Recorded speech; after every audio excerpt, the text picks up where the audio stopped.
Estudio Escuela Dominical. Domingo 09 de marzo de 2025. Tema: trágicas consecuencias por la rebelión contra Dios y la autoridad establecida por Él. Lección: Números 16:29 al 35. Texto: Isaías 54:15. Introducción: la rebelión contra Dios y contra la autoridad que Él ha establecido trae consigo consecuencias trágicas, no solo para aquellos que se apartan de su voluntad, sino también para aquellos que, por orgullo o desobediencia, se niegan a reconocer el orden divino. La historia de la humanidad, desde la caída de Adán y Eva hasta los relatos de desobediencia de los pueblos de Israel, nos muestra con claridad que el rechazo a la autoridad de Dios genera ruina, desdicha y separación. 1. La rebelión contra Dios comienza con un corazón orgulloso. El orgullo es la raíz de la rebelión. Cuando los seres humanos se creen autosuficientes y piensan que no necesitan de Dios, comienzan a rechazar su autoridad y voluntad. El orgullo nos aleja de la humildad que debemos tener para someternos a su soberanía. Proverbios 16:18, antes del quebrantamiento es la soberbia, y antes de la caída la altivez de espíritu. 2. La desobediencia a Dios siempre trae consecuencias. La rebelión no queda sin castigo. Dios es justo y no permite que el pecado pase desapercibido. Cuando desobedecemos su palabra, inevitablemente cosechamos lo que hemos sembrado, ya sea en esta vida o en la venidera. Gálatas 6:7, no os engañéis, Dios no puede ser burlado, pues todo lo que el hombre sembrare, eso también segará. 3. La rebelión puede afectar a toda una nación. No solo los individuos sufren las consecuencias de la rebelión contra Dios, sino también los pueblos y las naciones que se apartan de su justicia. Cuando un país rechaza los principios de la palabra de Dios, los efectos se ven reflejados en la corrupción, violencia y desorden. Segunda de Crónicas 7:14, si se humillare mi pueblo, sobre el cual mi nombre es invocado, y oraren, y buscaren mi rostro, y se convirtieren de sus malos caminos, entonces yo oiré desde los cielos, y perdonaré sus pecados, y sanaré su tierra. 4. La rebelión contra las autoridades legítimas es también rebelión contra Dios. Dios ha establecido autoridades en la tierra para nuestro bienestar, y rebelarse contra ellas es rechazar el orden divino. La sumisión a la autoridad no solo es un acto de obediencia a los hombres, sino un acto de obediencia a Dios mismo. Romanos 13:1, sométase toda persona a las autoridades superiores, porque no hay autoridad sino de parte de Dios, y las que hay, por Dios han sido establecidas. 5. El ejemplo de Adán y Eva demuestra el impacto de la rebelión. La primera rebelión en la historia humana fue la desobediencia de Adán y Eva en el Edén. Su decisión de apartarse del mandato de Dios no solo trajo su caída, sino que introdujo el pecado y la muerte en la humanidad, afectando a toda la creación. Génesis 3:6, y vio la mujer que el árbol era bueno para comer, y que era agradable a los ojos, y árbol codiciable para alcanzar la sabiduría, y tomó de su fruto, y comió, y dio también a su marido, el cual comió así como ella. 6. La rebelión de Coré y su castigo muestra que desafiar la autoridad de Dios trae destrucción. El incidente con Coré y su rebelión contra Moisés y Aarón es un claro ejemplo de cómo la desobediencia y la falta de respeto a las autoridades divinas y humanas pueden traer consecuencias terribles. Dios no tolera la rebelión contra el orden que Él mismo ha establecido. Números 16:31 y 32, y aconteció que cuando terminó de hablar, se abrió la tierra que estaba debajo de ellos, y la tierra abrió su boca, y los tragó con sus casas, y a todos los hombres de Coré, y a todos sus bienes. 7. La restauración es posible si nos arrepentimos de nuestra rebelión. A pesar de las graves consecuencias de la rebelión, Dios es fiel y misericordioso. Si nos arrepentimos sinceramente, Él está dispuesto a perdonarnos y restaurarnos. La clave está en reconocer nuestra falta, humillarnos ante Él y volver a su camino. Primera de Juan 1:9, si confesamos nuestros pecados, Él es fiel y justo para perdonar nuestros pecados, y limpiarnos de toda maldad. Primer título. Atento a la intervención de Dios que confirmará su llamamiento. Versículos 29 y 30. Léase, San Juan 15:16, Primera a los Tesalonicenses 5:24. Introducción. Vemos que Dios llama a hombres y mujeres para cumplir propósitos específicos en su obra. Sin embargo, el llamado de Dios no siempre es un proceso inmediato ni libre de dudas o dificultades. Muchas veces, aquellos que reciben el llamado divino se sienten inseguros, incapaces o temerosos de no estar a la altura de la tarea encomendada. En tales momentos, Dios, en su misericordia y fidelidad, interviene de manera sobrenatural para confirmar su llamamiento, fortalecer la fe de su siervo y asegurarle que es Él quien lo ha escogido para ese propósito. El llamamiento de Dios no depende de nuestras capacidades, sino de su soberanía y su poder para obrar en nosotros. Así como Él llamó a Moisés en la zarza ardiente, a Samuel en su juventud, a Pablo en el camino a Damasco, también hoy Dios sigue llamando a sus siervos para cumplir grandes obras. Sin embargo, la intervención divina no se limita al momento inicial del llamado, sino que se manifiesta a lo largo del proceso, confirmando que es Él quien está dirigiendo y guiando cada paso. La intervención de Dios no siempre ocurre de manera visible o espectacular, pero Él se asegura de que aquellos que son llamados tengan la certeza de que no están solos en la misión. Ya sea a través de señales, confirmaciones a través de su palabra, o el respaldo de su Espíritu Santo, Dios nos ofrece la seguridad de que su voluntad se cumplirá, incluso cuando enfrentemos dudas o resistencias. Dios llama a los que Él escoge, independientemente de sus limitaciones. El llamado de Dios no depende de nuestras habilidades, sino de su gracia. Él escoge a quienes quiere usar y capacita a los que llama. Éxodo 4:11, y Jehová le dijo, ¿quién hizo la boca del hombre? ¿O quién hizo al mudo o al sordo, al que ve o al ciego? ¿No soy yo Jehová? 2. La intervención de Dios en el proceso de llamamiento nos da seguridad. Cuando Dios nos llama, Él se asegura de confirmarnos su propósito y de que no caminemos en la incertidumbre. San Mateo 10:7-8, y les dijo, id, y predicad, diciendo, el reino de los cielos se ha acercado. Sanad enfermos, limpiad leprosos, levantad muertos, echad fuera demonios, de gracia recibisteis, dad de gracia.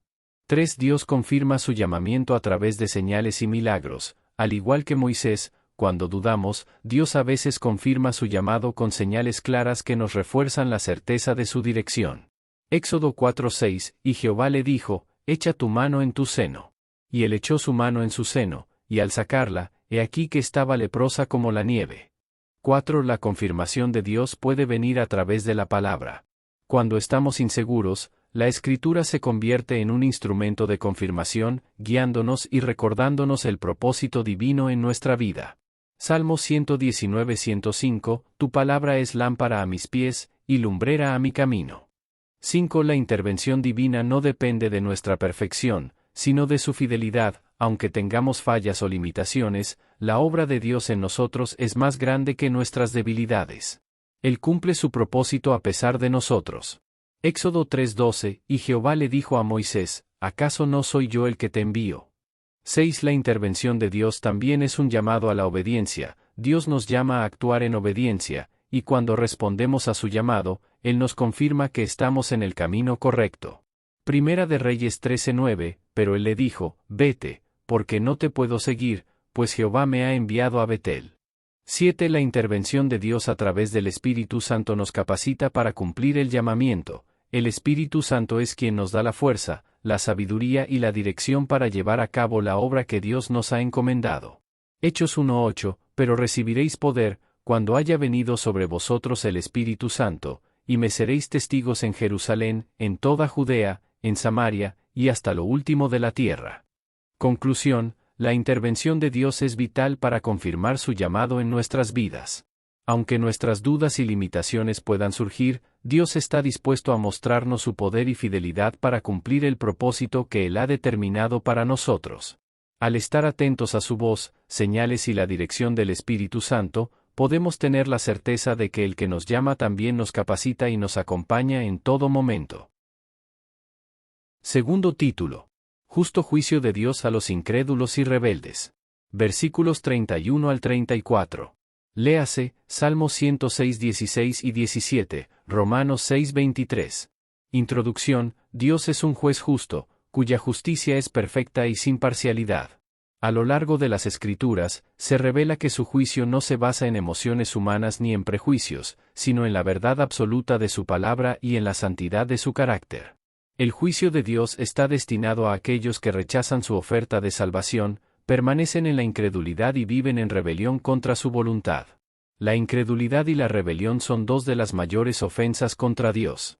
La incredulidad, o el rechazo deliberado de la verdad revelada por Dios, es un acto de desobediencia que niega su poder, su amor y su autoridad. La rebelión, por otro lado, es un desafío directo a la soberanía divina y una forma activa de resistir su autoridad.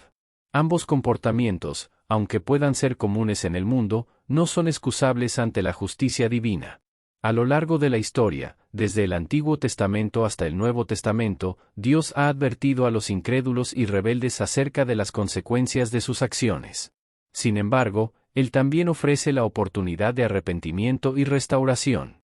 A pesar de la misericordia de Dios, su justicia exige que los que persisten en el rechazo a Él enfrenten las consecuencias de su pecado. El juicio de Dios es imparcial y justo. Dios no hace acepción de personas, y su juicio se basa en la verdad absoluta, sin parcialidad. Romanos 2:11, porque no hay acepción de personas para con Dios. 2. La incredulidad es una ofensa grave contra Dios. Rechazar la verdad de Dios y vivir en incredulidad es un acto de rebelión contra su soberanía. San Juan 3:18, el que no cree, ya ha sido juzgado, porque no ha creído en el nombre del unigénito Hijo de Dios. 3. La rebelión contra Dios es una forma activa de desafío, no solo la incredulidad, sino también la rebelión directa contra los mandatos de Dios, trae consecuencias severas. Malaquías 4:1, pero los rebeldes y los que hacen maldad serán como paja, y el día que los quemare, dice Jehová de los ejércitos, no les dejará ni raíz ni rama. 4. La justicia de Dios es constante y no cambia. Dios no cambia de parecer ni ajusta su justicia según las circunstancias. Él es el mismo ayer, hoy y por los siglos. Salmo 11:7. Porque Jehová es justo, y ama la justicia, el hombre recto mirará su rostro. 5. El juicio de Dios es inevitable para los que persisten en el pecado. Aunque Dios es paciente, aquellos que rechazan su gracia y persisten en su maldad enfrentarán su juicio inevitablemente. Hebreos 9:27, y como está establecido para los hombres que mueran una sola vez, y después de esto el juicio. 6. La rebeldía trae consecuencias tanto en esta vida como en la eternidad. El juicio de Dios no es solo un castigo futuro, también puede manifestarse en las consecuencias inmediatas de vivir en desobediencia. Gálatas 6:8, el que siembra para su carne, de la carne segará corrupción, mas el que siembra para el Espíritu, del Espíritu segará vida eterna. 7. A pesar del juicio, Dios ofrece oportunidad de arrepentimiento. El juicio de Dios es real, pero su misericordia también lo es. Él llama a los incrédulos y rebeldes a arrepentirse y volver a Él. Ezequiel 1823, ¿no quiero yo la muerte del impío, dice Jehová el Señor? ¿No vivirá él, si se aparta de sus caminos? Conclusión, el juicio de Dios es justo y necesario, pero siempre va acompañado de su misericordia.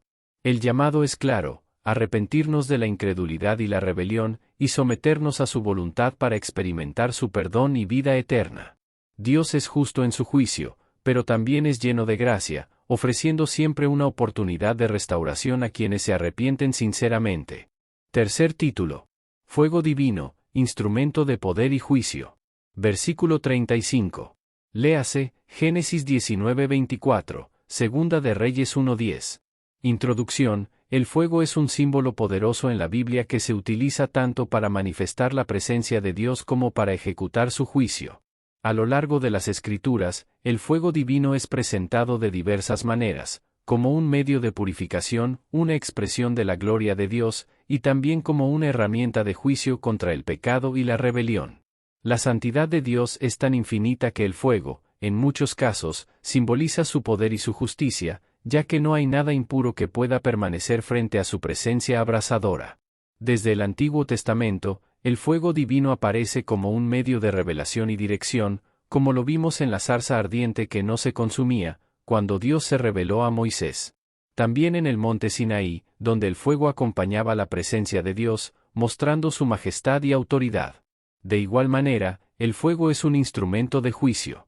Dios usa el fuego para purificar y castigar, como en el caso de la destrucción de Sodoma y Gomorra, o en el juicio contra los idólatras de Israel.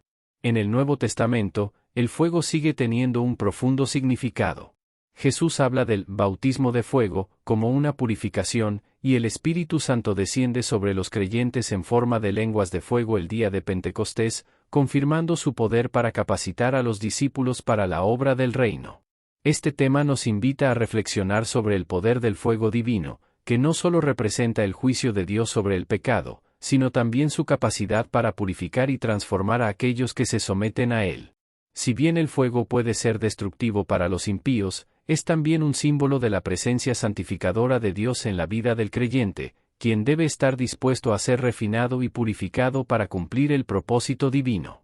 1. El fuego divino como símbolo de la presencia de Dios. El fuego revela la presencia de Dios en la vida de su pueblo, mostrando su gloria y santidad. Éxodo 3:2, y apareció Jehová en una llama de fuego, en medio de la zarza, y él miró, y he aquí que la zarza ardía en fuego, y la zarza no se consumía. 2. El fuego divino purifica y refina. Así como el oro es refinado en el fuego, Dios usa el fuego para purificar y perfeccionar a sus siervos. Malaquías 3:2, porque Él es como fuego purificador y como la poda de los metales.